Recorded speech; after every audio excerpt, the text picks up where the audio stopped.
පින්වත්නි බුදුරජාණන් වහන්සේ ධර්මයේ දේශනා කළේ ගුණධර්ම දියුණු කරගත් අයටද එහෙම නැත්නම් අපි වාගේ සාමාන්‍යයෙන් ඔයාලා ඉන්න වගේ කාලා බේලා ජීවිතේ නඩත්තු කරගන්නට උත්සාහ කරපු ලෝකයකටද එහෙම නැත්නම් ගුණධර්ම දියුණු කරලා නිවන් දකින්න සූදානම් වෙලා හිටපු අයටද බණ කිව්වේ. සූදානම් වෙලා හිටපු අයට නෙවෙයි. පෙලක් හිටියා නිවනක් සොයාගෙන ගියා. අනිත් මිනිස්සු නිවන් දකින්ට සූදානම් වෙලා හිටියේ නෑ. සමහර අයට ධර්මය අවබෝධ වුණ විදිහ හරිම පුදුමයි. දැන් මෙතන ප්‍රශ්නේ හිතේ කෙලෙස් තියෙන එක නෙවෙයි. කෙලෙස් කියනවා තියෙනවා. කෙලෙස් නැති කරගන්නනේ ධර්මයක් අවබෝධ කරගන්න ඕනන්නේ. බණහඬ මිනිස්සු ආවට පස්සේ ඔය බණහන මිනිස්සු අතර ඉන්නවා මහා මහාන් තත්ත්ව මිනිස්සු. එතකොට මිනිස්සු කියනවා අපෝ අහවලාගේ තියෙන පඬිතකම. ඉතින් එයාට පඬිතකම තියෙන නිසා ඒක නැති කරගන්න නේනම් බණහඬ එන්නේ. තව සමහර අය කියනවා අහවලාගේ තියෙන අහවලාගේ වැඩේම ලකුණු දාගන්න එක. ඉතින් ඒ ලකුණු දාගන්න එක කෙලෙසයක් නම් ඒක නැති කරගන්න නේනම් බණහන්ට එන්නේ. එතකොට මේ බණහන්ට එන අය අතරතුරත් තියෙන පඬිතකම්, මහාන්තත්කම්, ඒ වගේම උඩඟුකම්, ලකුණු දාගන්න එක, කැපිපේන එක, සද්ද කරන එක, කරුණාව මෛත්‍රිය නැති එක යන්තා කෙලෙස් ඇද්ද ඒවා නැති කර ගැනීම පිණිසයි ධර්මය අහන්ට එන්නේ. බුදුරජාණන් වහන්සේගේ බුද්ධ ශාසනය පිරිසිදු පැම්පකුණක් වගේ. පිරිසිදු පැම්පකුණෙන් නාලා පිරිසිදු වෙන්නේ කුණු තියෙන අයද කුණු නැති අයද?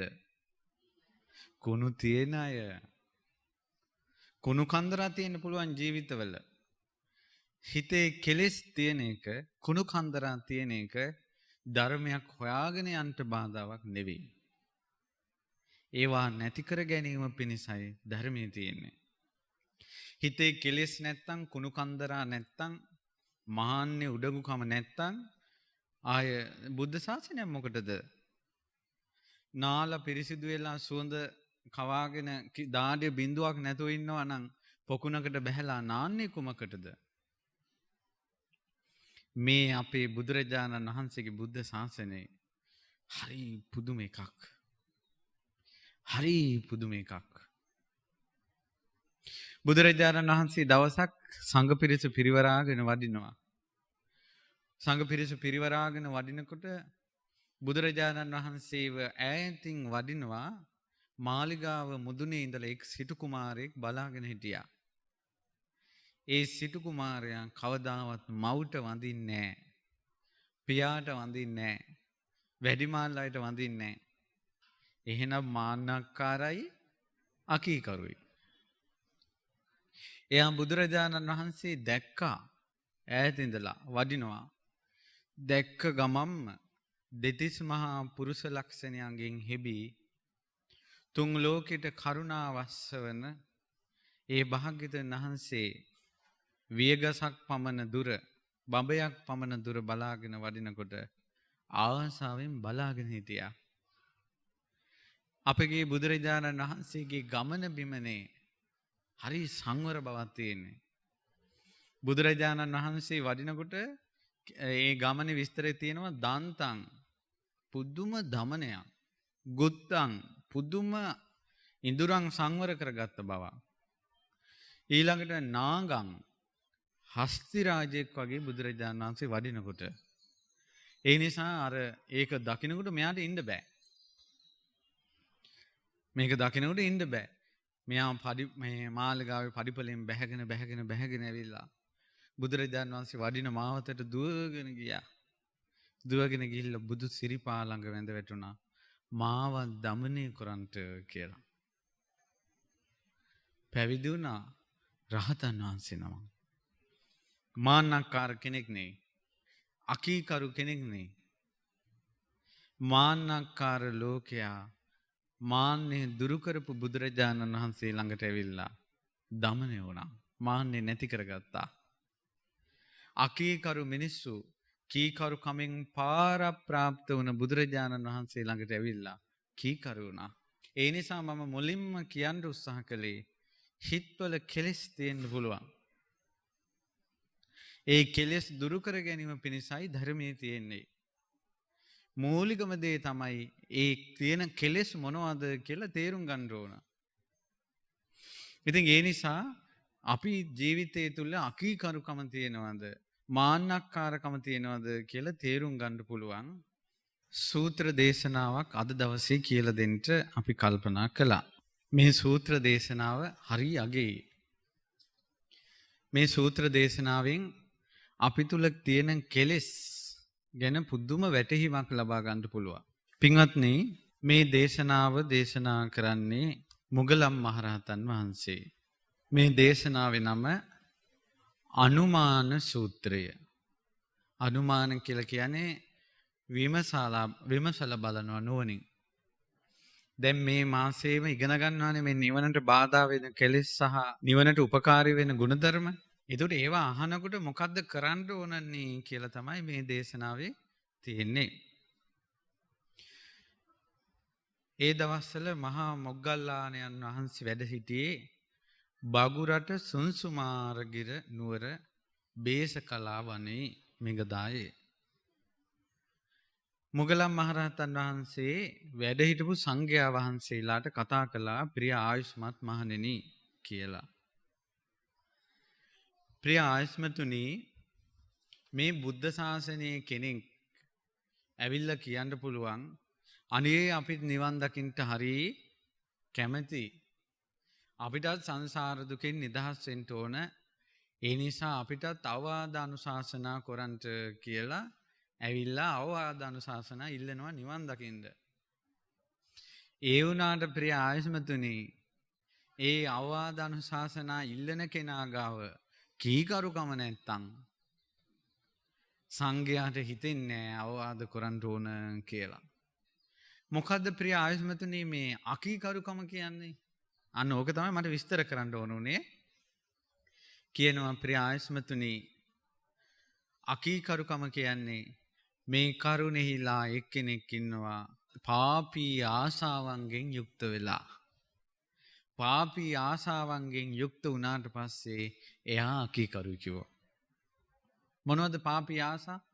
ලාභ, සත්කාර, කීර්ති, ප්‍රශංසා. ඒ වගේ යුක්ත වුණොත් එහෙම අකීකරුයි. ඔන්න අකීකරුකම ඇති වෙන පළවෙනි දේ. මොනවද ලාභ, සත්කාර, කීර්ති, ප්‍රශංසා කියන්නේ? අනිත් අය hina වෙනවට කැමති. hina වෙන්නේ නැතුව ගියොත් අප්සොට්. ලාභ සත්කාර. කතා කරනවට කැමති. කතා නොකර හිටියොත් අප්සොට්. තමන්ගේ නම කියනවට කැමති.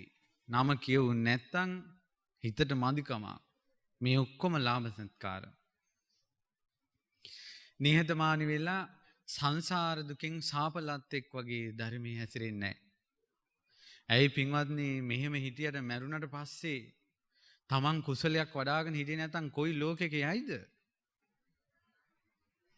ලාභ සත්කාර කීර්ති ප්‍රශංසා වලින් උඩඟු වෙන්නේ කුමටද? ඔන්න අකීකරු වෙනවා. අපි කියමුකෝ වෙහෙරක විහාරයක පන්සලක හරි අසපුවක හරි විහාරයක හරි අපි කියමු ඔන්න මොකක් හරි තනතුරක් දුන්නා. මොකක් හරි වැඩ කටයුත්තක් බාර දුන්නා. වැඩ කටයුත්තක් බාර දුන්නාට පස්සේ යාන් කැමති එයා ගැනම කියනවට අහවල් මහත්තයා මෙහෙම කොලා. අහවල් නෝනා මෙහෙම කොලා. අහවල් අය මෙහෙම ආදාර කොලා. ලාභ සංකාර. මට මුණ ගැහිලා තියෙන අපිට හරියට මුණ ගැහෙනවා. මිනිස්සු එහෙම ඉන්නවා. සමහර අය ඇවිල්ලා නායක හඳුරන්නම දෙන්න ඕන කියලා හොයනවා. එයා පැහැදුන කෙනා. දවසක් මම අසපුවකට ගිය වෙලාවේ එක උපාසකම්මා කෙනෙක් පිරිස මැදින් මේ වාගේ බණ කියලා ඉවර වෙච්ච ගමන් පිරිස මැදින් ඇවිල්ලා මේ වාගේ මයික් එකටත් ඇහෙන්න හයියෙන් කිව්වා ඔබ වහන්සේගේ ගමන් වියදම් දෙන්න ඕන මං කියලා පර්ස් එක අරන් දැන් ඔන්න මේ සර ගාලා 10 නෝට්ටු ටික මේක මං කිව්වා උපාසකම්මා දන්නේ නැද්ද හාමුදුරුවෝ සල්ලි පාවිච්චි නොකරන බව. එහෙනම් මොකද කරන්නේ? අන්න ඉන්නවා කැපකරුවා. කියලා කැපකරුවා පෙන්නවා. ඊට පස්සේ ඔන්න දැන් අපි වැඩසටහන ඉවරයි. ගිහිල්ලා දැන් ඔන්න වාහනේ නැගලා අපි වාහන මේ සෙඩ් එක ගිහිල්ලා තෙල් ගහන්න හදනකොට මං උපස්ථායක ළමයාට කිව්වා පුතා අර ලැබිච්ච මුදල් වලින් තෙල් ගහපන් කිව්වා. ඊට පස්සේ කොහොමද එහෙම ලැබුණේ නැහැ කිව්වා. මොනවද මේ එහෙනම්? ලාභ සත්කාර. අකීකරු වෙනවා. මේ වගේ හිත යට වුණාට පස්සේ අකීකරුයි. තමන්ගේ වැඩේ විතරක් හිතනවා. අකීකරුයි. අපිට හරියට එහෙම වෙලා තියෙනවා. දැන් මම මේ සාමාන්‍ය මේක භික්ෂුන් සම්බන්ධයෙන් මේ සූත්‍ර දේශනාව දේශනා කළේ. නමුත් බණ අහන්නේ ඔබ නිසා ඔබගේ පැත්තෙන් විස්තර කරන්නේ. දැන් වෙහෙර විහාරෙකුණත් වැඩ කටයුතු පවරනවා. දැන් උදාහරණයක් කියන්නකෝ මම එක තැනක ඔන්න පැවරුවා. ওই කට්ටිය එකතු වෙලා ධර්මාසනේ හදලා එතන බණ කියන්න පරිසරය හදන්න ඕන ඔයාලා. ඊට පස්සේ ඔන්න දැන් වෙන ලෝකයක් නැහැ ඒක තමයි. දවසක් ඔන්න ආසනේ දැන් එයාට ඕනන්නේ එයා කරපු දේ හොඳයි කියලා අහගන්න ඕනේ. ඊට පස්සේ මේ පුටුවට දාන සුදු රෙද්ද නැහැ කියලා. දැන් අසපුවම දෙවනක් වෙනවා සද්දේ. ඊට පස්සේ මම ඇහුවා මොකද්ද ඔය සද්දේ? නෑ හාමුදුරනේ මේ පුටුවට දාන අද බණ තියෙනවා මේ පුටුවට දාන රෙද්ද නැහැ. මෙහි මොනවද තිබ්බට තියෙන්නේ නැහැ පිළිවෙලකට කියලා හොඳටම සද්දේ කළා. ඊට පස්සේ මම කිව්වා සද්දේ කරන්න එපා. හොඳ නෑ. බණ කියන්න පුටුවට රෙද්දක් ඕනම කියලා එකක් නෑ. නෑ ඔබ වහන්සේ වදන්නේ නෑ ඔය පිළිවෙලට තියෙන්න ඕන කියලා ඔන්න මට සද්දයක් දැම්මා. මං ඇහුවා ඔය සුදු රෙද්ද පුටුවට දැම්මට පස්සේ හැන්දෑවට බණ කියන්න එන්නේ කවුද කියලා ඇහුවා. ඔබ වහන්සේනේ. දැන් මාත් එක්ක රණ්ඩු වෙලා සුදු රෙද්ද දාලා හවස බණට নমස්කාර වේවා බුදුරුවන්ට කියලා වඩම්මන්නේ කවුද? ලාභ සත්කාර වලින් යට වුණාට පස්සේ අකීකරු වෙනවා. ඒ නිසා කීර්ති ප්‍රශංසා ලාභ සත්කාර මිනිස්යාගේ අකීකරු බවට හේතු වෙනවා මිසක් නිවනට හේතු වෙන්නේ නැහැ. ඊට පස්සේ දෙවෙනි කාරණාව තමයි මොග්ගලන් මහරහතන් වහන්සේ විස්තර කරනවා. තමන් හොවා දක්වලා අනුන් හෙලා දැකීම. අත්තුක්කංශ පරවාරම්භන. තමන් උසස් කළා අනිත් අය පහත් කළා සලකන එක නිවනට බාධායි අකීකරුකමං කියලා මොග්ගලන් මහරහතන් වහන්සේ දේශනා කළා. හැම වෙලාවෙම තමා ගැනම නම් ඉහලින් කිය ඉන්නේ. අනිත් අය පහත් කළා සලකනවා නම් පින්වත්නි එයාට නිවන් මාර්ගය දියුණු කරගන්න අමාරුයි. මේ නිවනට මේ අකීකරුකම් මාන්නක්කාරකම් කොච්චර බලපානවද කියලා කියනවා නම් පින්වත්නි බුදුරජාණන් වහන්සේ අභිනිෂ්ක්‍රමණය කරනකොට මහා බෝධිසත්වෝ සමග ගියේ කවුද? කවුද ගියේ? චන්න ඇමතිත් කාන්තකාශ්‍යයන්. කාන්තකාශ්‍යය දෙව්ලොව ගිහිල්ලා බුදුරජාණන් වහන්සේ ළඟ බණ අහලා සෝතාපන්න වුණා. අර චන්න තෙරුන් වහන්සේ මඟපල් ලැබුවේ නැහැ. චන්න තෙරුන් වහන්සේ සංඝයා එකතු වුණාම කියනවා ඔබ වහන්සේලා ඉතින් දැන් මහාන වුණාට ඇසල සඳේ සඳපානේ අපිනේව අභිනිෂ්ක්‍රමණය කළේ. එතකොට මමනේ හිටියේ ඔය කවුරුවත් ළඟ හිටියේ නෑ නේව. කියන දේ අහන්නේ නැහැ. ඊට පස්සේ පින්වත්නි බුදුරජාණන් වහන්සේ පිරිනිවන් පානකල් ඒ කියන්නේ අවුරුදු 80යි. චන්න ස්වාමීන් වහන්සේටත් අවුරුදු 80යි. සෝවාන් වෙලාවත් නැහැ. අවුරුදු 80ක්. අවුරුදු 80ක් අර අකීකරුකම මාන්නක්කාරකම නැමැති කෙලෙසෙන් නිවන දුන්නේ නැහනේ. අර මාත් උන්වහන්සේ අභිනිෂ්ක්‍රමණය කරනකොට ළඟ හිටියේ මමයි කියලා හිතාගෙන හිටපු සිතවිල්ල. චූටේ සිතවිල්ල. බුදුරජාණන් වහන්සේ වදාළ ආනන්ද තථාගතයන් වහන්සේ පිරිනිවන් පෑවට පස්සේ චන්නට බ්‍රහ්ම දණ්ඩනය දෙන්න. ස්වාමීනි කොහොමද බ්‍රහ්ම දණ්ඩනය දෙන්නේ? ආනන්ද සංඝයා චන්නත් එක්ක කිසි කතාවක් නැහැ. චන්නට ඕයි නම් සංඝයාත් එක්ක කතා කළාට කමක් නැහැ. හැබැයි සංඝයා කතා කරන්නේ නැහැ. දහම් අවවාද දෙන්නේ නැහැ. පළවෙනි ධර්ම සංගායනාවෙන් පස්සේ මාස 4ක් ගියාට පස්සේ ඕන්න ආනන්ද ස්වාමීන් වහන්සේ සංඝයා මැද ධර්ම සංගායනාව කළ ඉවරුන සංඝයා මැද කියා හිටියා මේ චන්න ස්වාමීන් වහන්සේට තථාගතයන් වහන්සේ බ්‍රහ්ම දණ්ඩනේ දෙන්න ඕන කිව්වා. ඊට පස්සේ මහා කස්සප මහ රහතන් වහන්සේ කිව්වා එහෙනම් මේ ආනන්ද ඔබම ගිහිල්ලා බ්‍රහ්ම දණ්ඩනේ දෙන්න. අම්මෝ ස්වාමීනි මට නම් බෑ කිව්වා. ඇයි ආනන්ද? ඔය චන්න භික්ෂුව හරි ඡණ්ඩයි. අකීකරුයි. එහෙනම් ආනන්ද තවත් භික්ෂුන් පිරිසක් එක්ක යන්න. එතකොට තවත් භික්ෂුන් පිරිසක් එක්ක ගිහිල්ලා ආනන්ද ස්වාමීන් වහන්සේ චන්න ස්වාමීන් වහන්සේට කිව්වා ඔබ වහන්සේට බ්‍රහ්ම දණ්ඩනේ. මොකද්ද කියලා ඇහුවා බ්‍රහ්ම දණ්ඩනේ. ඔබ වහන්සේත් එක්ක සංඝයා කතාවක් නැහැ කිව්වා. අර අවුරුදු 80 හාමුදුරුවෝ කලන්ත දාලා වැටුණා. කලන්ත දාලා වැටුණා ළඟ හිටපු භික්ෂුන් මූණට පැන් ඉස්සා ආනන්ද ස්වාමීන් වහන්සේ වැඩියා ඇස් අරිනකොට ආනන්ද ස්වාමීන් වහන්සේ නෑ ළඟ. ආනන්ද ස්වාමීන් වහන්සේ ගංගායිනේ වාසය කළේ.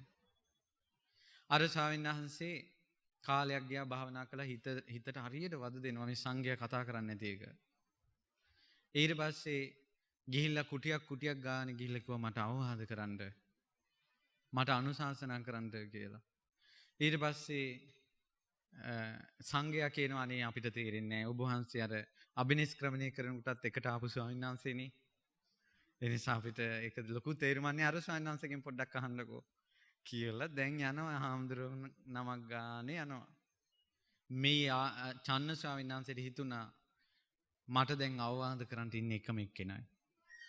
ඒ තමයි ආනන්ද ස්වාමීන් වහන්සේ. උන්වහන්සේ හොයාගෙන යන්න ඕන කියලා යොදුන් ගානක් මට මතක නෑ යොදුන් 100ක්ද කියලා. යොදුන් 100ක් දුර පයින් ගියා. ඒ ආපු දුර නිකන් ලේසියෙන් කෙනෙක් එන්නේ නැහැ. ඇවිල්ලා ආනන්ද ස්වාමීන් වහන්සේට කිව්වා ආනන්දේනි මට අවවාද කරන්නට අනුශාසනා කරන්නට කියලා.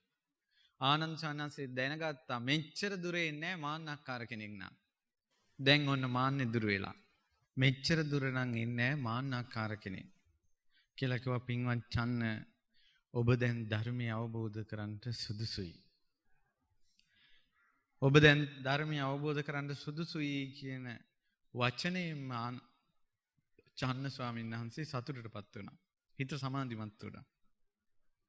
ආනන්ද ස්වාමීන් වහන්සේ ලස්සනට බණපද දේශනා කළා සක්කාය දිට්ඨිය ඇති වෙන හැටි නැති වෙන හැටි. ඒ ආසනයේම අරහත්ත්වයටපත් වුණා. එතකොට මාන්නේ කියන එක කොච්චර බාධා කළාද බලන්න නිවනට. මමයි එකට ගියේ කියන සිතවිල්ල. එහෙනම් අපේ හිතවල තියෙන ඒවත් එක්ක අපිට මේ ධර්මය අවබෝධ නොවෙන්නේ ධර්මයේ තියෙන වරදක් නිසා නෙවෙයි. අපේම වරදක් නිසා. මොනවාරි පින්කමක් කළොත් මමයි කළේ කොච්චර කියව යනවද? අපි කළේ කොච්චර කියව යනවද? එතකොට මේ මාන්නක්කාරකම් කොච්චර නිවනට බාධා වෙනවද? ඕවා නිසා තමයි තියෙන්නේ දැන් තරුණ ළමයි පුරුදු වෙලා තියෙනවා පිනක් කරපු ගමම්ම අර ඉන්ටර්නෙට් එකට ෆොටෝ දාන්න. එතකොට දැන් ඕක සාමාන්‍යයෙන් ඉස්සර ෆොටෝ දාපු අය ඕක නිහතමානකමින් කරන්න ඇති සාදු කියලා අනුමෝදන් වෙන්න කියලා. දැන් පින්කමක් කරනකොටම හිතට එන්නේ මොකද්ද? ලස්සන ෆොටෝ එකක් කරන් දාන්න ඕන. නිකං විකාරයක් වෙනවා. පින මහත්ඵල නැහැ, මහනිසංස නැහැ. හරියට තියෙනවා ඕක. ගෙදර බුදුන් වහන්සේලා පහනක් තියලා අද අපි පහනක් තිබ්බා කියලා දානවා. හම්බෝ.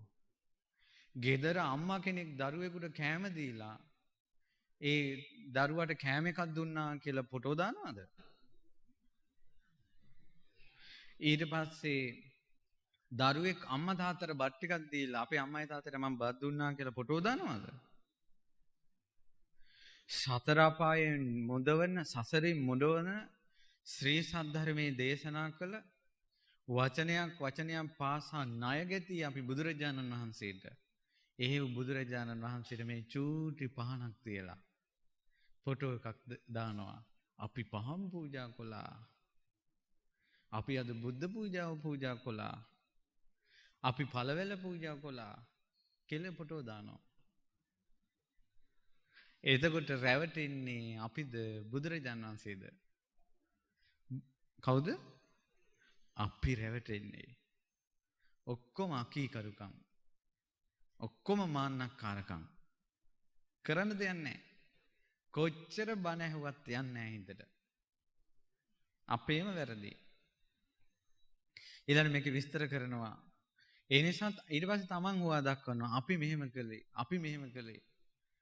උඹලා ওই චෛත්‍යයට පූජාවල් කරනවා නම් අපි මේ චෛත්‍යයට පූජාවල් කරනවා. මේ ඔක්කොම මාන්නක්කාරකම්. අකීකරුකම්. තමන් හොවා දක්වනවා. අනුන් හෙලා දක්වනවා. ඒ කියන්නේ තමන් උසස් කියලා හිතනවා. ඊට පස්සේ මොගලම් මහරහතන් වහන්සේ දේශනා කරනවා තවත් කාරණාවක් තියෙනවා අකීකරුකම ඇති කරන. ඒ තමයි ක්‍රෝධය කරනවා. ක්‍රෝධයෙන් යට වෙනවා. තරහ ආවට පස්සේ වෛර සිතිවිලි ආවට පස්සේ ඒ ක්‍රෝධයෙන් යට වෙලා ඉන්නවා. ක්‍රෝධයෙන් යට වෙනවද අපි යම් වෙලාවක ඒ වෙලාවේ තියෙන්නේ අකීකරුකම. මේ බුද්ධ දේශනාව. ඊළඟට මොගලම් මහරහතන් වහන්සේ දේශනා කරනවා ක්‍රෝධ කරනවා. ක්‍රෝධ කරලා බද්ධ වෛරය ඇති කරගන්නවා. යම් වෙලාවක ක්‍රෝධේ නම් බද්ධ වෛරේ නම් බද්ධ වෛරය කියන්නේ පල්ලි ගන්න කල් ඉවසුමක් නැහැ. ඒකෙන් පල්ලි ගන්න කල් ඉවසුමක් නැහැ. අන්න ඒක අකීකරුකම ඇති කරනවා කිය. ඊට පස්සේ ආයි කිව්වට අහන්නේ නැහැ. මේ රහතන් වහන්සේලා කෙලෙස් ගැන විස්තර කරන විදිය.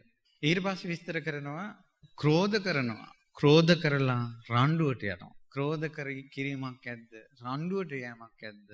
මේක අකීකරුකම ඇති කරනවා කියනවා. එහෙනම් අපේ තියෙනවා නම් රණ්ඩුවට පැටලෙන ගතියක්. එහෙනම් අපි අකීකරුයි. මේ අකීකරුකම ප්‍රකට වෙන තැන් ඊට පස්සේ දේශනා කරනවා අඩුපාඩු ක්‍රෝධ කරනවා. ක්‍රෝධ කරලා ඇවිස්සන දේම කියනවා. තරහට අර අනිත් එක්කෙනා ඇවිස්සෙන්නම ඕන. ඇවිස්සුන් නැත්නම් ඇයි උඹට තරහ යන්නේ කියලා තරහ යන්නේ නැත්තේ කියලා අහනවා. ඒ ඔක්කොම අකීකරුකම ඇති කරන දේවල්. ඊළඟට තියෙනවා අඩුපාඩු පෙන්වා දෙනකොට ඊට විරුද්ධ වෙනවා. කැමති නෑ තමන්ගේ වැරදි කියනවට. තමන්ගේ වැරදි කියනවට කැමති නෑ. සමහර මිනිස්සු ප්‍රශ්නයක් විසඳගන්න සංඝයාගෙන් උපදේශක් ගන්නට එනවා.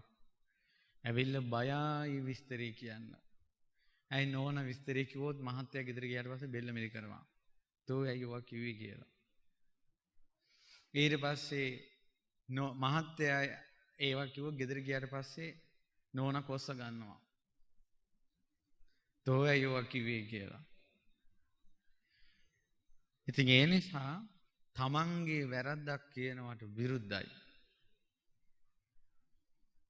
තමන්ගේ වැරද්දක් කියනවට විරුද්ධයි. ඔක්කොම අකීකරුකම් තමන්ගේ වැරද්දක් කියනවට තමන් විරුද්ධයි නම් දැන් ඔබ හිතන්න එහෙනම් මගේ හිතේ අකීකරුකම තියෙනවා. ඊට පස්සේ දේශනා කරනවා අඩුපාඩු පෙන්වා දෙනකොට ඒක අඩුපාඩු පෙන්වලා දෙන කෙනාගේ අඩුපාඩු කියන. ඔයා ඔහොම කිව්වට ඔයාගෙත් තියෙනවනේ මේක කියලා අඩුපාඩු පෙන්වලා දෙන කෙනාගේ අඩුපාඩු පෙන්වලා දෙන්න යනවා. හරියට තියෙනවා ඒක. අඩුපාඩුවක් පෙන්වලා දුන්නොත් ඔළුව පාත් කරගෙන එහෙමයි කියන්නේ නැහැ. ඒ ඔක්කොම අකීකරුකම්. අඩුපාඩු පෙන්වලා දෙන කෙනාගේ අඩුපාඩු පෙන්වලා දෙන්න යනවා. අපේ ජීවිතේ මම දැක්ක උතුම්ම එවැනි ගුණයක් තියෙන උත්තමෙක් තමයි මගේ ගුරු ස්වාමීන් වහන්සේ. මිනිස්සු බනින එක වගේ කියලා. පත්තර වලින් බයිනවා, පොත් වලින් බයිනවා, ඉන්ටර්නෙට් එකෙන් බයිනවා. උන්වහන්සේ වට ප්‍රතිඋත්තර දෙන්න යන්නේ. උන්වහන්සේ ධර්මයේ තුල වාසය කරමින්, දහම් පොත්පත් ලියමින්, ධර්මයේ දේශනා කරමින් උන්වහන්සේ පාඩුවේ ඉන්නවා. බල්ලෙක් බිරුවාට කන්දක් පාත් වෙන්නේ නැහැ. ඒ වගේ හොඳට මතක තියාගන්න ප්‍රශ්නයක් ඇවිස්සුන වෙලාවක හොඳම විසඳුම තමයි ප්‍රතිඋත්තර නොදීම. මොකද හිස් ලෝකේනේ මේක චෝදනා කරන්නේ. ගුණවත් ලෝකයක් නෙවෙයිනේ. ගුණවත් ලෝකයා යම් චෝදනාවක් කළොත් ඒකට උත්තර දෙන්න සිද්ධ වෙනවා. එහෙම නෙවෙයි හිස් ලෝකේ තමයි අපිට චෝදනා කරන්නේ. නිහඬ වෙන්න. නිහඬ වෙන්න. ඒ නිසා නින්දා කරන අය කරපුවා වේ. නින්දා ලබන්ට සංසාරයේ කර්මයක් කරලා ඒ කර්මයේ ගෙවි ගෙවි ගියදෙන් ඒවා පැරණි කර්ම. අලුත් කර්ම රැස් කරගන්න එපා. චෝදනා කරන අයට ප්‍රතිචෝදනා කරන්න එපා. ගෙවල් වල තෝ කියාගෙන ගිලි දික් කරගන්න එපා. උඹ මෙහෙමයි කියන්න එපා. මේ අවුරුදු ගානක් යාළු වෙලා මඟුල් තුල ඇරම් පෝරු වලට නැගලා රතිඤ්ඤා පත්තු කරගෙන ලෝකෙට සාඩම්බරයට රජ ඇඳුම් ඇඳගෙන ෆොටෝ ගහලා මේ ගෙවල් වල තනි වුණාට පස්සේ තෝ කියාගෙන බැනගන්නද මෙල හැත්තිය? මොකද්ද මේ ජීවිතයේ ඇති තේරුම? තමන් බැඳව මිනිසයාගෙන් ප්‍රියමනාප වචනයක් නැත්තම්, තමන් බැඳව බිරිඳගෙන් ප්‍රියමනාප වචනයක් නැත්තම් මොකද්ද මේ ජීවිතයේ ඇති තේරුම? යම් ගෙදරක ස්ත්‍රියක් හෝ වේවා පුරුෂයෙක් හෝ වේවා තෝ කියාගෙන දෙන්නගේ දෙන්න අඩුපාඩු කියා ගන්නවා නම් ඒ ගෙදර කීකරු කෙනෙක් නැහැ. කීකරු බිරිඳක් නැහැ. මේක මේ මිනිස්සුන්ට පිරිමි අයට කිව්වට තේරෙන්නේ නැහැ. බොහෝ දුක් උසුලන්නේ ස්ත්‍රීන් නිසා, බොහෝ කර්ම විඳවන්නම ඉපදිච්ච නිසා, බනහන්නත් වැඩිපුරම ඉන්නේ ස්ත්‍රීන් නිසා ඔබට දෙන අවවාදය තමයි ඉවසන්ට. ඉවසන්ට. ඇයි උඹ මට මෙහෙම කියන්නේ? උඹගේ චරිතය මෙහෙමනේ කියලා චරිත කියන්න යන්න එපා. එයා කරගන්න දේ එයාට, ඔයාලා කරගන්න දේ ඔයාලට. යම් ගෙදරක ස්ත්‍රියක් තමන්ගේ ස්වාමියා පහත් කොට සලකයිද? තෝ කියලා එහෙම නැත්නම් සත්ත්ව සිව්පාවන්ගේ නංගන් කියා බනේද? ඒ ගෙදර තියෙන උඩඟුකමත්, අකීකරුකමත්, සාපයක් මිසක් නිහතමානීකමත්, කීකරුකමත්, ගුණවත්කමත් නෙවෙයි. එච්චර. ඒ නිසා ඉවසන්න පුරුදු වෙන්න. තමන්ට කවුරු හරි වැරද්දක් කියනකොට උඹගේ චරිතය මෙහෙමයි කියලා කවදාවත් කියන්න එපා. අඩුම තරමේ ඒකවත් අද පුරුදු වෙන්න. ඕක අකීකරුකමක්වත් නිවන උපදින්නේ නැහැ කිව්වා. හරියට තියෙනවා. අපිටත් එහෙම අපිටත් කවුරු හරි වැරද්දක් කියනකොට හිතට එනවා දැන් මෙයා මෙහෙම කිව්වට මෙහෙමනේ කියලා.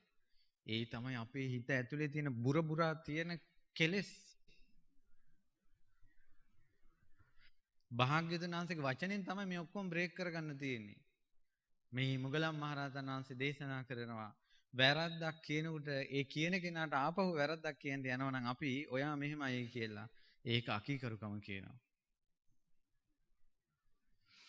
ඊට පස්සේ තියෙනවා ඇයි ඉතින් පොඩි දෙයක් ඇති මේ පුංචි කෙල්ලෙක් අවුරුදු 7ක විතර අම්මත් එක්ක මල් පුදන්න ගියා. අම්මා කිව්වා දෝනේ මං එනකල් හිටපන් වතුර ටිකක් අරන් එන්න ආසනේ දෝවන්න ඕන. දෝනි මොකද කළේ? මල් ආසනේ තියලා මේ මල මම නෙලාගත්තේ මගේ මල් වත්තෙන්. බොරුවන්නෝ මාමේ කියන්නේ කියා ඒකේ මල් දෙනවා. අම්මා ආවපු ගමන් අම්මට කේන්තියක් ඇවිල්ලා කිව්වා වසලී තොට මං කිව්වා නේද ඔකේ තියන්න එපා කියලා. ඔන්න දෝනිට ආව කේන්තිය. ආපු කේන්තිට කිව්වා දැන් අර පෙරලා චෝදනා කිරීමනේ. අකීකරුකම නේ ආවේ. මං වසලී උඹනේ. උපනූපන් ජීවිතේ වසල කුලේ උපදින්නේ. මල් පුදලා පින් කරගත්ත නිසා සැප විඳිනවා. නමුත් වසල කුලේ ආනේ කෙල්ල තමයි දුටු ගැමුණු රජ දවස කවුරු වෙලා ඉපදුනේ? අශෝකමාලා. අශෝකමාලා වසල කුලේ. ඊට පස්සේ පින්වත්නි අඩුපාඩු කෙනෙක් පෙන්නලා දෙනකොට අඩුපාඩු පෙන්නලා දෙන කෙනාට අපහාස කරනවා. අපහාස කරනවා. හරියට සමාජයේ තියෙන ඒවා. මුගලන් මහරහතන් වහන්සේ දේශනා කරනවා. දැන් ඉදිරිය බලන්න කීකරුකම උපදවා ගන්නට තියෙන්නේ අඩුපාඩු තියෙන කෙනෙක්ම තමයි. ඇයි තමන්ගේ අඩුපාඩුවකනේ අනිත් අය චෝදනා කරන්නේ? කරනකොට ඉවසගෙන ඉන්නවා නම් ආණ්ඩයා නිහතමානී කීකරුයි. වැරද්දකුත් වෙලා ඒ වුණාට වැරද්දක් උන්නේ නැත්තම් චෝදනා කරන්නේ නැහනේ. ඊට පස්සේ කියනවා අඩුපාඩු පෙන්වලා දෙනකොට වහලා දානවා. වෙන කතාවක් ඇදලා දානවා. කතා කරගන්න බැරි තත්වයකට පත් කරනවා. ඒකත් අකීකරුකමක්. ඊළඟට පෙන්වලා දෙනවා ප්‍රියාශ්මතුනේ අඩුපාඩුවක් පෙන්වලා දෙනකොට ඒ පෙන්වලා දෙන වැරද්ද පිළිගන්නේ නැහැ. පිළිගන්නේ නැහැ. දැන් රහතුන් වහන්සේලා කොහොමද ආනන්ද ස්වාමීන් වහන්සේට රහතන් වහන්සේලාම චෝදනා පහක් කළානේ. එකක් තමයි පින්වත් ආනන්ද ඔබ බුදුරජාණන් වහන්සේගේ සිවුර පාගලා තියනවා කිව්වා. මම භාග්‍යතුන් වහන්සේගේ අඳනේ මහද්දී අඳනේ අල්ලා ගන්න කවුරුත් හිටියේ නැහැ. අගෞරවයෙන් නෙවෙයි කවුරුත් හිටියේ නැති නිසා මං කොනක් පාගගෙන සිවුර මැහුවා. ඒක ඇත්ත. එතන හැබැයි මං අගෞරවයෙන් නෙවෙයි කළේ. නමුත් සංඝයා නිසා මං ඒ වැරද්ද පිළිගන්නවා කියලා පිළිගත්තා. ඕක කියනකොට මට හිතුනේ බුදුරජාණන් වහන්සේ ජීවමාන වෙද්දී බුදුරජාණන් වහන්සේට මහාන සිවුර අල්ලගන්න කෙනෙක් හිටියේ. ඒතර ආනන්ද ස්වාමීන් වහන්සේ කරුණාවෙන් අග්‍රයි. පුදුම කරුණාවක් නේ තියෙන්නේ. එහෙමනම් තිබ්බනේ වෙහෙරේ ඉන්න මිනිස්සුන්ටයි ඔක්කොටම කතා කරලා එන්න බුදුරජාණන් වහන්සේගේ සිවුර මහනවා. නූලක් ගහපන් මේකට නූලක් ගහපල්ලා. දැන් අපි අහවල් චෛත්‍යයට කංචුකයක් හදිනවා වරෙල්ලා ස්විං ක්වීන්ස් අල්ලපල්ලා. මොකද්ද කියලා හිතාගන්න බෑ. ඉතින් ඕක හරිද වැරදිද කියලාවත් ඇත්තට මට තේරුම් කරලා දෙන්න තේරෙන්නේ නැහැ. මට ඕක කල්පනා වුණේ බුදුරජාණන් වහන්සේ ජීවමානව ඉඳිද්දී බුදුරජාණන් වහන්සේගේ අඳනේ මහද්දින් අල්ලගන්න කවුරුත් හිටියේ නැහැ. ඊට පස්සේ ආනන්ද ස්වාමීන් වහන්සේට චෝදනාවක් ඉදිරිපත් කළා. ප්‍රිය ආයුෂ්මත් ආනන්ද මේ බුදුරජාණන් වහන්සේ පිරිනවම් පෑවට පස්සේ ස්ත්‍රීන්ට තමයි ඉස්සෙල්ලාම වඳින්න දුන්නේ කිව්වා. ඊට පස්සේ කිව්වා මේ ස්වාමීනි මහා සංඝයා වහන්සේ රෑබෝ වෙනකොට ස්ත්‍රීන්ට ගෙවල් දොරවල් වලට යන්න අමාරු නිසා පිරිමින්ට ඉතින් ඕන වෙලාවක ගිය හැකිනේ කියලා හිතලා ස්ත්‍රීන් රෑබෝ වෙන්න කලින් ගෙවල් වලට යවන්න උවමනාවට තමයි කලින් වඳින්න දුන්නේ කියලා කිව්වා. නමුත් සංඝයා වරදක් ඉදිරිපත් කරන නිසා මම සමාව ගන්නවා කිව්වා. ආනන්ද කුද්ධානුකුද්ධක ශික්ෂාපද වෙනස් කරගන්න කියලා බුදුරජාණන් වහන්සේ දේශනා කරද්දී ඇයි කුද්ධානුකුද්ධක ශික්ෂාපද මොනවද කියලා ඇහුවේ නැත්තේ? ඊට පස්සේ කිව්වා ස්වාමීනි ඒ වෙලාවේ මගේ හිත වැහිලා තිබ්බේ දුකෙන් භාග්‍යතුන් වහන්සේ පිරිනිවන් පානවා කියන. නමුත් සංඝයා වැරද්දක් කියලා කියනවනම් මම පිළිගන්නවා කිව්වා. බලන්නකෝ. ඒතර ගෙදර ප්‍රශ්නයක් ඇති වුණ වෙලාවක අනේ ඉතින් මෙහෙමයි ඉතින් මං ඒ වෙලාවේ මේක තමයි සිද්ධ වුනේ. නමුත් ඒක වැරද්දක් විදිහට තේරෙනවා නම් ඔයාලා වැරද්දක් විදිහට කියනවා නම් මං සමාව ගන්නවා කියලා කිව්වනම් ඉවරයිනේ අම්පා. පොඩි දෙයන්නේ. හරියට මේ මාන්නක්කාරකම නිසා වරින් සමාව ගනි. පින්වත්නි අපිට වැරදුන වැරදිල්ලට ඕන වැරද්දක් දැන් පිළිගන්න වෙනවා. බුදුවරු කී දෙනෙක් ලෝකේ පහළ වුණාද? එක බුද්ධ ශාසනයකවත් අපිට මාර්ගඵල ලබන්න බැරි වුණේ අපිට හරි ගිහිල්ලාද වැරදිලාද? එච්චර වැරදුනේ මේ ජීවිතේ කොච්චර වරදින්න පුළුවන්ද? ඒ නිසා යම් කිසි කෙනෙක් අපිට චෝදනා කළොත් උඹ වැරදි කියලා ඔයාලා හිතන්න මේ සසර ගමනත් එක්ක දිහා බලනකොට ඇත්තටම මට වරදින්න ඇති.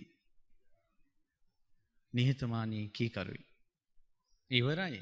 ඔය ගොඩාක් අරුබුද තියෙන්නේ පිළිගන්නේ නැති නිසා. පිළිගත්තා නම් ඉවරයි. මනුස්ස ලෝකෙත් මනුස්ස ධර්මයක් තියනවා නේද? වැරද්ද පිළිගත්ත කෙනාට දඬුවම් අඩු කරන එක. තියෙනව නේද? ඒ වගේම පින්වත්නි ප්‍රශ්නයක මේ ගෙවල් ප්‍රශ්න ඇවිලෙන එක නැති වෙනවා. කවුරු හරි එක්කෙනෙක් වැරද්ද බාරගත්තා නම්. ඊට පස්සේ මේකේ තියෙනවා වැරද්දක් මෙතන මේ කරුණේ ලං කෙනෙක් ඉන්නවා කියනවා ಗುಣමකුයි කියනවා. එකට එක කරනවා කියනවා. ಗುಣමකුයි කියන්නේ ಗುಣ වහලා දානවා. ඕක කොහොම වුණාට කියලා කියනවා. සිල් ගන්න කෙනෙක් ඇවිල්ලා එනවා. ඔය දැන් සුදු රෙද්ද පොරවගත්තට ඉස්සර මෙහෙමනේ. ಗುಣමකුයි. ಗುಣ මකනවා එකට එක කරනවා ඊට පස්සේ. මේ ඔක්කොම අකීකරුකම්. ඊළඟට තියෙනවා ඉරිසියායි මසුරුයි. ඉරිසියයි මසුරුයි කියන්නේ තමන් කාට හරි කැමති නම් එයාත් එක්ක වෙන කෙනෙක් කතා කරනවට කැමති නැහැ ඉරිසියාව. මේක අම්මලාගෙත් තියෙනවා. අම්මලාමයි ගෙදරට මේ සිරියා කාන්තාව ගේන්න ඕනේ කියලා පිළවහක් කරලා දරුවෝ විවාහ කරලා ගෙදරට ගෙන්නන ඉන්නේ. කෙල්ලේ. ඊට පස්සේ අර දැන් අම්මත් එක්ක hina වෙලා කතාව අඩු වෙලා අර කෙල්ලත් එක්ක hina වෙලා කතා වෙලා අත් දෙක අල්ලගෙන shopping යනකොට මෙන්න එන ඉරිසියාවක් අම්මට. ඔහුනේ හරි වැඩේනේ. ඊට පස්සේ මසුරුයි මාත් එක්ක විතරක් කතා කරපන්. හරියට තියෙනවා මේවා කෙලෙස් තේරුම් ගන්න. ඊළඟට ස්වාමීන් වහන්සේ නමක් වුණත් එහෙමයි. තමන් කැමති ස්වාමීන් වහන්සේ හිතෙන් බෙදා ගන්නවා මේ හාමුදුරුවන්ට තමයි මං කැමති. ඒ ස්වාමීන් වහන්සේ වෙන උපාසකම්ම කෙනෙක් එක්ක කතා කරනකොට ඉරිසියයි. ඊට පස්සේ මසුරුයි. හිතෙන් මසුරුයි ලෝභයි. වෙන අයට උපස්ථාන කරන්නේ නැහැ. ඒ කෙනාට විතරයි. ඊට පස්සේ තව තියෙනවා අකීකරුකම ඇති කරන එකක්. කෛරාටිකයි නැති ගුණ පෙන්නනවා. කෛරාටිකයි. කෛරාටිකයි කියන්නේ කපටි. අකීකරුකම. එතකොට කපටි නැති ගුණ පෙන්නනවා. තමන්ගේ නැති ගුණයක් අම්මෝ අපි මෙහෙමයි අපි ශ්‍රද්ධාවන්තයි කියලා පෙන්නනවා. ගෙවල් වලට යන්න ඕන බලන්න. එහෙම නැතුන් අවංකව මෙහෙමයි කියලා විවෘත වෙලා හිටියනම් ඉවරයි නේ. කොච්චර වහගෙන ඉන්නද ඔය තියෙන වෙස්මුණු මැරෙනවනේ. අපි මැරිච්ච ගමන් වෙස්මුණද මැරෙන්නේ ඇතුළේ ඉන්න එක්කෙනාද? ඇතුළේ ඉන්න එක්කෙනා මැරෙනවනේ. විපාගෙ විඳින්නේ ඇතුළේ ඉන්න එක්කෙනානේ. අර නෝනා මේ නෝනා අර තනතුර මේ තනතුර කියනවා වෙස්මුණුනේ. මැරිච්ච ගමන් ප්‍රතිඵල එනවා. එහෙනම් කට්ට කෛරාටික කන් වලින් ඇති තේරුමක් නැහැ. ඒ ඔක්කොම අකීකරුකම් උපද්දනවා කියලා මොගලන් මහරහතන් වහන්සේ වදාලා. මොගලන් මහරහතන් වහන්සේ නැවතත් වදාලා දැඩි මාන්නෙන් යුක්තයි. ඔන්න කෙනෙක් ඉන්නවා හරි දැඩි. ආයෙ කිව්වට නම් අහන්නේ නැහැ. හරි මාන්නක්කාරයි. මාන්නේ කියන එක පුදුම විදියට නිවනට බාධා පිණිස පවතිනවා කියලා තේරුම් ගන්න මම කතාවක් කියන්නම්. පින්වත්නි එක්තරා කාලයක බුදුරජාණන් වහන්සේ ලෝකේ නැති කාලේ තාපසීන් වහන්සේලා වනේ දානි වළඳන දන්හලක් තිබ්බා. ඒ දන්හලට එක තාපසයෙක් ආවා ඈත ඉඳලා. ඇවිල්ලා මේ තාපසයා මේ දන්හලේ රෑ නිදා ගන්නකොට මඳුරුයි සීතලයි නිසා ගිනි මැලයක් ගැහුවා දානශාලාව මැද. හොඳට ගුලි වෙලා බුදියන් ඉඳලා උදේ පාන්දර ගියා. එකක් කොලේ නෑ. මොකද්ද කළේ නැත්තේ? අස් කළේ නෑ. ඔන්න හොඳ කතාව. දැන් වැඩසටහනක් ඉවරිච්ච ගමන් දඩි මුඩියේ පුටු පෙල්ලගෙන පැදරු පාගගෙන බෙලි පාගගෙන යනවනේ. අනේ අර අහිංසක හාමුදුරුවෝ මේ කතු ගාලා පැදරු අකුරලා ඔක්කොම කරන්න ඕන. ඕකේ ඔන්න විපාකේ බලා ගන්න ඕන අස් කළේ නෑ. ඊට පස්සේ පින්වත්නි තපස් රකින්න අය දන් වළඳන ශාලාව කිලිටි කළා කියලා යමක් ඇද්ද? උපනෝපන් ජීවිතේ කුෂ්ඨ හැදෙනවා. අපේ බුද්ධ ශාසනයේ ඒ කෙනා ඉපදුනා රජපෞලේ කුෂ්ඨයක්. මහරජුරුවන්ගේ ඇවෑමෙන් රජ වුණා. රාජ සභාවට එන්න බෑගේ ඕජාව ගලනවා. බෙහෙත් වලින් සුව වෙන්නේ නැහැ. රජකමෙන් හිස් වුණ නිසා ඒ ඇත්තාට නම කිව්වා. මොකද්ද? මෝගරාජ කියලා. අහලා තියෙනවද? ඊට පස්සේ මේකේ ඇති තේරුමක් නැහැ කියලා මේ අමාත්‍යවරුන්ට රජකම පවරලා කැලේ ගියා. ගිහිල්ලා බාවරී කියන තාපසීන් වහන්සේ ළඟ පැවිදි වුණා. යමක් තොල් සොලෝපු පමණින් මතක හිටිනවා. වනේ පලාපල කාලා අර මේ කුෂ්ඨේ වේලිලා ගියා. වනමුල් බෙහෙත් පාවිච්චි කළා කුෂ්ඨේ වේලිලා ගියා. ඇඟ දැන් කිඹුලෙක්ගේ වගේ ගොරෝසුයි. තොල් සොලෝපු පමණින් යමක් ඉගෙන ගන්නවා. බාවරී තාපසතුමා ළඟ හිටපු දක්ෂම ශිෂ්‍යයා කවුද? මෝගරාජ. ඊට පස්සේ මතකද ඔය බාවරී තාපසයා ගේ හිස පලන්ට සාප කළා තවත් තවුසෙක් ඇවිල්ලා. එතකොට දෙවියෙක් කිව්වා ඕක තවුසෙන් නෙමෙයි හිස දන්නෙත් නැහැ හිසේ පැල්ම දන්නෙත් නැහැ අන්න බුදු කෙනෙක් ඉන්නවා සවැත් නුවර අහගන්ට ගිහිල්ලා. ප්‍රධාන ගෝලියෝ 16 දෙනා තේරුවා. දක්ෂම කෙනා කවුද? මෝගරාජ. එතන හිටපු රූපේ ලස්සනම කෙනා තමයි අජිත. කෙනෙක් එක්ක කතා කරනකොට ටිකක් පිළිවෙලට කතා කරන පොඩක් හැඩ වැඩ තියෙන කෙනෙක් තමයි ඉස්සරහට දාන්න ඕනනේ. කතා කරනකොට මූණ ඇඹුල් වෙන චරිත දාලා හරියන්නේ නැහැ. ඊට පස්සේ දැන් මොකද උනේ? අජිත ගිහිල්ලා භාග්‍යතුන් වහන්සේව දැකලා ධර්මයේ ප්‍රශ්නයක් ඇහුවා. උත්තර දුන්නා. මෝගරාජ කල්පනා කරනවා ඊළඟ ප්‍රශ්නේ අහන්න ඕනන්නේ මං. ඇයි මේ පිරිස අතර දක්ෂම කෙනා මං කියලා ස්වාමීනි කියලා ඊළඟ ප්‍රශ්නේ අහන්න යනකොට පොඩක් ඉන්නකෝ ඔයා. පොඩක් ඊළඟ කෙනා අහන්නකෝ ප්‍රශ්නේ. දැන් ඔන්න ඊළඟ ශිෂ්‍යයා ප්‍රශ්නේ අහනවා. ඒ ප්‍රශ්නේ අහනකොටම ඊළඟට හිතුවා මෝගරාජේ නම මං තමයි දක්ෂම කෙනා මං අහන්න ඕන කියලා කිව්වා ස්වාමීනි කියන නෑ ඔයා පොඩක් ඉන්න කිව්වා. ඊළඟ කෙනාගෙන් ප්‍රශ්නේ ඇහුවා. ඊට පස්සේ ආයෙත් මෝගරාජ ඉදිරිපත් වුණා. ඔයා පොඩ්ඩක් ඉන්න කිව්වා.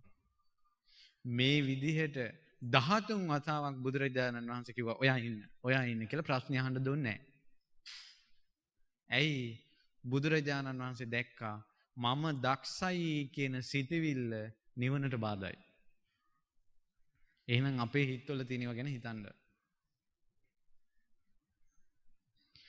13 වෙනි වතාවක් කියනකොට මෝගරාජ හිතුවා මං නම් ආයෙ ප්‍රශ්න අහන්නේ නැහැ. මං නම් ආයෙ ඉදිරිපත් වෙන්නේ නැහැ කියලා බින්දුවටම වැටුණා.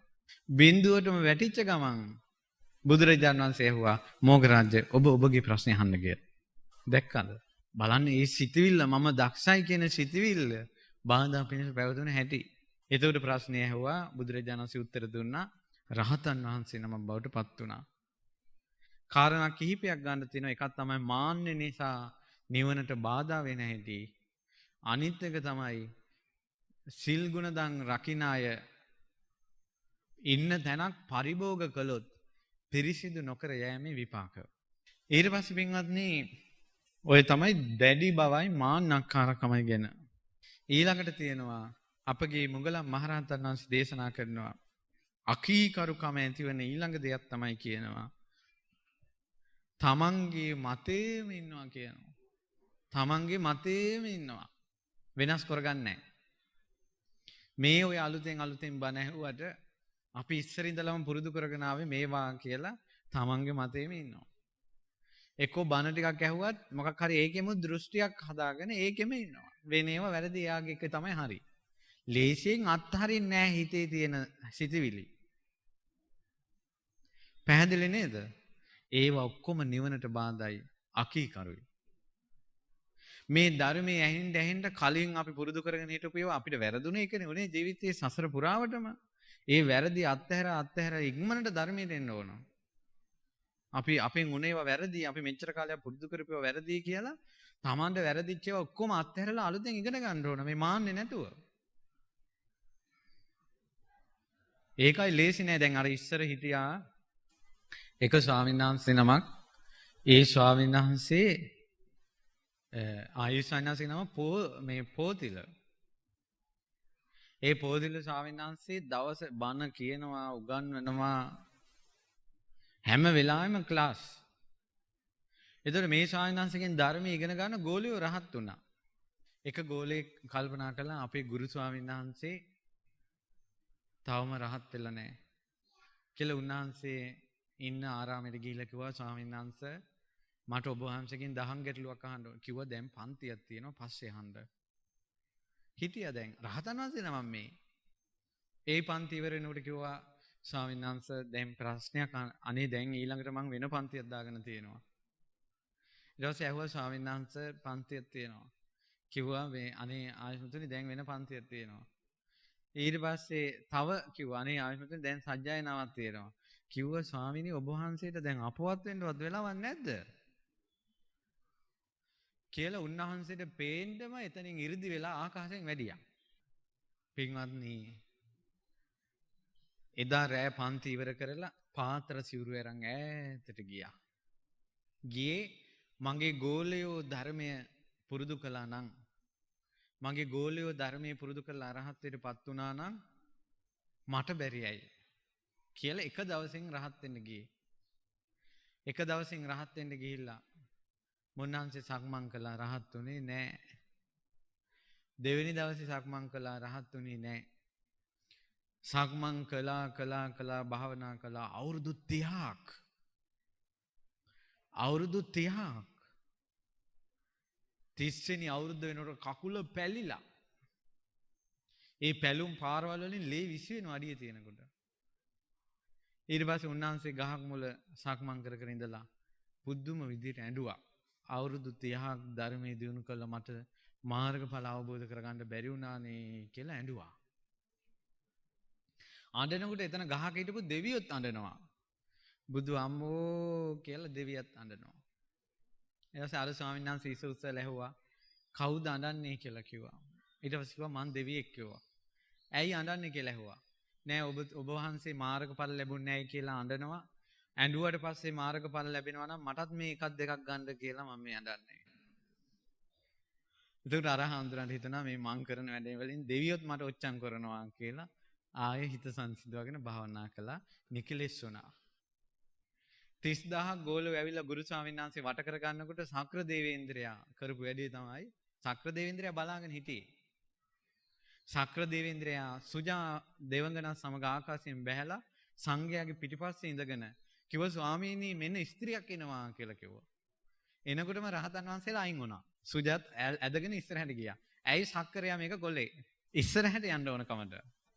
ගිහිල්ලා අනේ ස්වාමීනි මන්නේ 16 මට පාදෝවනේ කරන්න දෙන්න කියලා පෑන් ටිකක් කරන්. දැන් 30000ක් රහතන් වහන්සේලා ආවේ ගුරු ස්වාමීන් වහන්සේගේ පාදෝවනේ කරන්න. සක්‍ර දේවේන්ද්‍රයා අර ස්වාමීන් වහන්සේගේ පාදෝවනේ කරනකොට අර පැල්ලා තිබ්බේ වහා වෙලා පතුල් දෙක අවුරුදු 16ගේ තරුණ පුතෙක්ගේ වගේ පා දෙක හැදුනා. මෙහෙම ස්පර්ශ කරනකොට. දැක්කද? සංවේගයටපත් වීම. තමාගේ මතේ දැඩිව ඉන්නේ නැති බව. කීකරුකම. ඒකයි. ඒ නිසා මේ වාගේ නිහතමානීකම කීකරුකමෙන් නිහතමානීකමෙන් අග්‍රම සාරිපුත්ත මහරහතන් වහන්සේ. නිහතමානී භාවයේ ප්‍රතිමූර්තිය. ඇයි එහෙම වෙන්නේ? සාරිපුත්ත මහරහතන් වහන්සේ ප්‍රඥාවෙන් අග්‍රයි. ප්‍රඥාව වැඩෙන්න නිහතමානීකම වැඩි. ප්‍රඥාව වැඩෙන්න කීකරුකම වැඩි. එහෙනම් අපේ මේ කීකරුකම් නැති බව, මාන්නාකාරකම් වැඩි බව කුමක ලක්ෂණයක්ද? ප්‍රඥාව නැති බවේම ලක්ෂණයක්. මොගලන් මහරහතන් වහන්සේ දේශනා කරන ඔන්න ඔය අකීකරුකම් ගැන තමන් තුල තියෙනවද නැද්ද කියලා බලන්න කිව්වා. තියෙනවද නැද්ද කියලා බලලා තියෙනවා නම් අනේ මේක මට හොඳ නෑනේ කියලා හිතන්න කිව්වා. ඊට පස්සේ හිතන්න කිව්වා මෙන්න මෙහෙම මේ අකීකරුකම් තියෙනවා නම් හිතන්න කිව්වා මේ වාගේ අකීකරුකම් තියෙනකොට ඒ වාගේ තියෙන කෙනෙකුට මං කැමතිද කියලා හිතන්න කිව්වා. ඇත්තටම අපි වැරද්දක් කිව්වට පස්සේ ඒ කෙනා පෙරලා අපිට වැරද්දක් කියනවා නම් ඒකට අපි කැමතිද? එහෙනම් ඔයාලට කවුරු හරි වැරද්දක් කියනකොට පෙරලා ඔයාලා අනිත් අයට කියන එක නොකර ඉන්න ඕන. දරුවෙකුට අවවාදයක් කරනකොට දරුවන්ට කේන්ති ගිහිල්ලා බඩු කොල්ලේ ගහනවට කැමතිද? ඔළුව පාත් කරගෙන අහගෙන ඉන්නවා නම් ඇත්තට මේක අපිට සතුටු වෙන්නේ නේද? ඒ වගේ කවුරු හරි අපිට වැරද්දක් කියනකොට ඔළුව පාත් කරගෙන කරබාගෙන අහගෙන ඉන්න. මේ කියපු කෙලස් ටික ඔක්කොම ටික බලන්න අනිත් අය තුල තියෙනකොට අපි අකමැති. එහෙනම් අපි තුලත් තිබ්බොත් අපි අනිත් අයට අප්‍රියමනාප වෙනවා. ඒ නිසා අපි නොකර ඉන්න ඕන. ඔන්න පළවෙනි එක. මේකෙන් හික්මෙන්න.